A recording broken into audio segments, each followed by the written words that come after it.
Asthma, दमा, साँस लेने में दिक्कत होना। अगर ये चीज़ें आपके साथ भी हैं, तो पूरी देखिए ये वीडियो और सुनिए और अपने आप को ठीक कीजिए इस दिक्कत से। नमस्कार, मैं नेचुरोपैथी डॉक्टर रीना। आज हमारा टॉपिक है दमा, अस्थमा, एलर्जिक ब्रोंकाइटिस। ये दिक्कत हो जाती है जब बहुत सारे कारण हैं इसके। लंबे टाइम तक किसी बीमारी से ग्रसित होना, लंबे टाइम तक किसी चिंता में, किसी भय में रहना, किसी विशेष अंग के ऊपर किसी चोट का लग जाना, दूषित वातावरण में कई बार हवा शुद्ध नहीं होती है और धूल वाली जगह पे रहना, बहुत ज़्यादा धुएँ के संपर्क में लंबे टाइम तक रहना, ये सब चीज़ें हो सकती हैं। किसी चीज़ से बहुत ज़्यादा दुखी होना या फिर कब्ज़ रहना किन्हीं कारणों से, वो भी बहुत सारे कारण हो सकते हैं।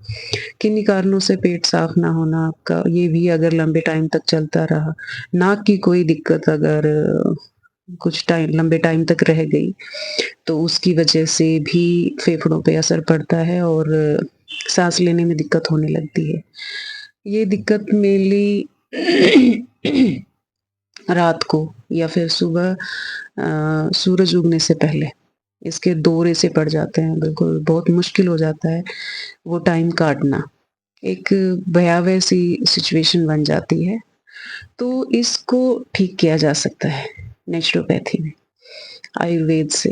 इनका सहारा लेके आप इसको ठीक कर सकते हैं, खुद का ध्यान देके कि इनमें से जो भी कारण की वजह से आपको हुआ है, तो मेन चीज़ तो वही है कि उस पे आपको काम करना पड़ेगा।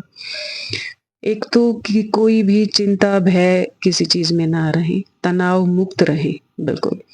और आपका फ्रेश एयर सभी के लिए ज़रूरी है और जब ये दिक्कत हो रही है तो बहुत ज़रूरी है कि मॉर्निंग के टाइम में आप खुली हवा में बैठें, अपने ये करें, प्राणायाम करें।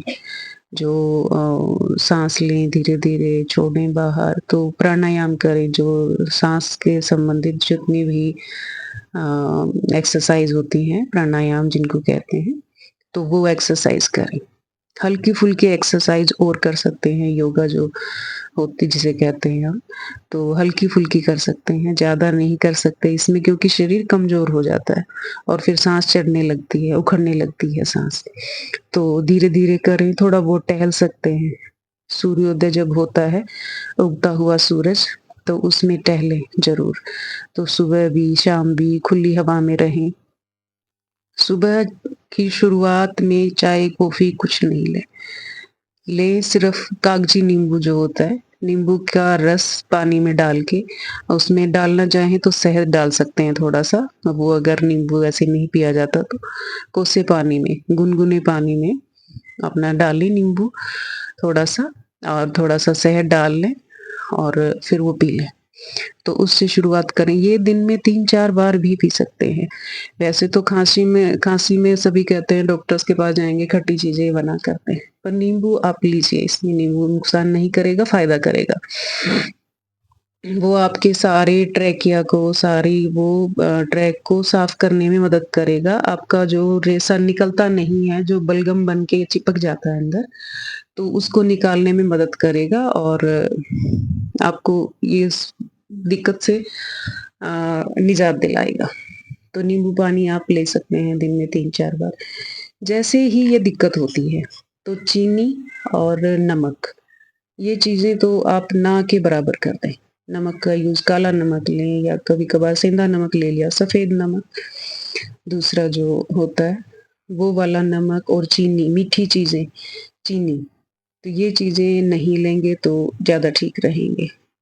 दूध लें तो दूध में थोड़ा-सा हल्दी डाल के या लौंग, इलायची, छोटी इलायची, ये थोड़ा-सा उबाल के वो वाला दूध लें। ऐसे सीधा दूध नहीं लें और इसमें ठंडी चीज़ें नहीं खाएँ और खटाई जैसे इमली हो गया, अचार हो गए, इस टाइप की सॉसेज़ वग़ैरह हो गई, इस टाइप की बाहर की सब चीज़ें बंद कर दें। तला भुना हुआ बिल्कुल नहीं खाएँ, ये सब बंद कर दें। कफ बढ़ाने वाली चीज़ें नहीं खाएँ, वात बढ़ाने वाली चीज़ें नहीं खाएँ जिनसे वायु बनती है। शाम को क्या सारे ही दिन में फ्रूट खाने हैं, वो सुबह के टाइम खाएँ। सुबह फ्रूट्स खा लें, अपना खूब, और फिर दोपहर को और शाम ढलने से पहले ही खाना खा लें, वो बहुत बेहतर है। और हरी सब्जियों के अलावा कोई सब्ज़ी ना खाएँ। ऐसी सब्जियाँ खाएँ जो जल्दी पच जाएँ, इतना ही खाएँ। पेट को थोड़ा-सा खाली रख के ही खाएँ। भर पेट अगर खा लिया, तो भी तुरंत कई बार दौरा पड़ जाता है ये अस्थमा का। तो भरपेट नहीं खाएँ, थोड़ा-सा पेट को खाली रखें, शाम ढलने से, सूरज ढलने से पहले ही खा लें, हल्का ही खाएँ, या तो फ्रूट्स खा लें या तो रोटी जो खानी है, रोटी या फिर उबली हुई सब्जियाँ टाइप्स ही खाएँ। बहुत ज़्यादा मिर्च मसाले खाएँगे तो दिक्कत देगी, वो ये नहीं खाना। बिल्कुल थोड़ा-सा हल्दी, थोड़ा-सा अपना सेंधा नमक, और बस ये डाल के सब्जी में काली मिर्च डाल लो थोड़ी-सी, काली मिर्च डाल लो, ये डाल के वो खाओ, वो सब्जी और रोटी, और शाम ढलने से पहले ही। और दिन में भी अपना हरी सब्जियाँ ही खाएँ, केवल हरी सब्जियाँ ही खाएँ। ये बहुत मुश्किल होते हैं पचाने हमें, राजमा हो गए, चने वग़ैरह हो गए, ये सब भुने हुए चने खा सकते हैं। भुने हुए चने खा सकते हैं। वैसे चने की वो सब्ज़ी, काले चने चाहे सफ़ेद चने, वो हेवी होते हैं पचाने में, तो इस दिक्कत वाले ये बिल्कुल नहीं खाएँ ये सब। खाएँ केवल हरी सब्जियाँ, फल खाएँ और ताज़ा खाएँ, बासी नहीं खाएँ, फ्रिज का बिल्कुल नहीं खाएँ, फ्रिज का पानी भी नहीं पिएँ। ठंडी जगहों पे भी अगर लंबे टाइम तक रहें, तो भी ये दिक्कतें हो जाती। तो ठंडी चीज़ें कोई नहीं खानी, बाहर ठंड में ज़्यादा देर नहीं रहना, जो शरीर को ठंडा करे ऐसे अनाज या ऐसी कोई भी चीज़ नहीं खानी जो शरीर को ठंड करे, ठंड पहुँचाए। ज़्यादा देर तक शरीर ये बर्दाश्त नहीं कर पाएगा और दिक्कत हो जाएगी। इसको अगर ये चाहते हैं आप कि कुछ ही दिनों में मैं इससे निजात पाना चाहती हूँ। वैसे तो मेनली मैंने देखा है कि लेडीज़ को है ये ज़्यादा दिक्कत। ये पता नहीं मेरे ही आगे नहीं आए हैं कि पेशेंट कोई मेल में इसमें, इस बीमारी से को लेके। मैंने देखा है जिससे भी मेरी बात हुई है, जिन्होंने भी मुझसे कुछ पूछना चाहा है, वो लेडीज़ हैं, जिनको अस्थमा की दिक्कत है।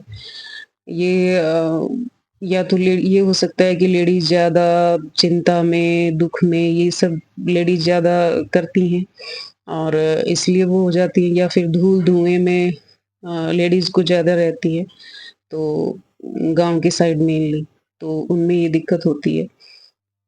जेंट्स को जुकाम, साइनस वगैरह तो देखा है मैंने, पर अस्थमा की दिक्कत मैंने लेडीज़ में ज़्यादा देखी। तो ये कोई भी कारण से हो गई है दिक्कत, तो शुरुआती नेचुरोपैथी में इसका ट्रीटमेंट करने के लिए शुरुआत के 2-3 दिन आप रहें बिल्कुल सूप पे, सब्जियों का सूप बना लिया वो पिए, या फलों के रस पे, जूसेस पे, इन पे 2-3 दिन। 3 दिन इन पे रह के पेट, इसके दौरान ये कि आप पेट बिल्कुल साफ रहे, आप पानी पीते रहें, थोड़ा-सा कोसा पानी, उसमें थोड़ा-सा 2-4 बूँदें नींबू की डाल के वो पीते रहें। पेट बिल्कुल साफ होना चाहिए, हर रोज़। 2-3 दिन इन पे रहें, फिर 2-3 दिन सुबह के टाइम खाए फ्रूट्स, फिर दोपहर को उबली हुई सब्जियाँ और रोटी, शाम को भी सूरज ढलने से पहले ही उबली हुई सब्जियाँ और रोटी, और सलाद वगैरह भी बीच में ले सकते हैं। एक इसमें खीरा खीरा रात को नहीं खाएँ भूल के भी। खीरा रात को करता है ठंडक, और कइयों को जैसे जुकाम वगैरह रहता है ना, साइनस वगैरह की दिक्कत जिनको होती है, तो उनको मैंने देखा है, क्योंकि पर्सनल मुझे भी हुई थी ये दिक्कत। मुझे भी साँस लेने में दिक्कत होने लगी थी, साइनस की मुझे दिक्कत थी। तो मैंने अपने आप को ठीक कर लिया, अब मैं ठीक हूँ।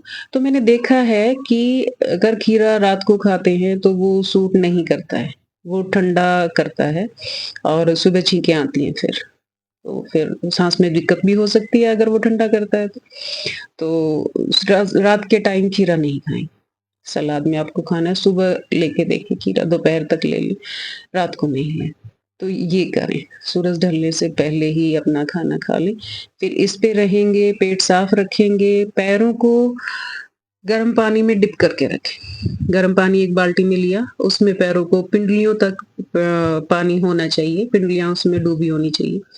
उसमें डुबो के रखेंगे पैरों को, तो इससे भी बहुत ज़्यादा फ़ायदा होता है अस्थमा पेशेंट को, रिलैक्स मिलता है।